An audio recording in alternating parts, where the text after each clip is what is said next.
یہ کہتے ہیں کہ کسی نے زوجہ کو طلاقیں دی پھر ساتھ رکھنے لگا.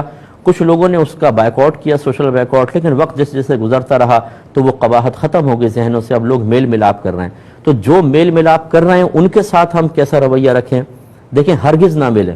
یہ یاد رکھیں جو میل ملاپ کر رہے ہیں یہ بروز قیامت سر ان کے شرم سے جھکے ہوں گے اور یہ وہاں بری طریقے سے پھنس جائیں گے. وہ میاں بیوی تو خیر پھنسیں گے جو معذاللہ 3 طلاق کے بعد ساتھ حلالہ کے بغیر ساتھ رہ کر حلال سمجھ کر زنا کا دروازہ کھولے ہوئے ہیں. میرے الفاظوں پہ آپ غور کیجئے گا، بہت بڑا وبال.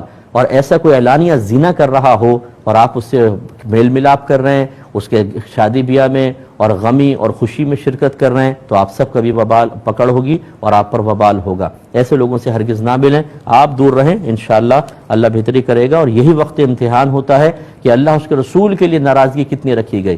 ہم لوگوں کے لیے تو بعض اوقات سال ہر سال ناراض ہو جاتے ہیں. میری بہن کو ایسا کہا، میرے باپ کو ایسا کہا، میرے بھائی کو ایسا کہا، اب تمہارے جنازے میں نہیں آئیں گے، شکل نہیں دیکھیں گے، اور سارا زندگی بائیکاٹ. اور جب اللہ کے لیے باری آئے تو معمولی سمجھ کے ہم چھوڑ دیں، یہ ایمان کی کمزوری کی علامت ہے.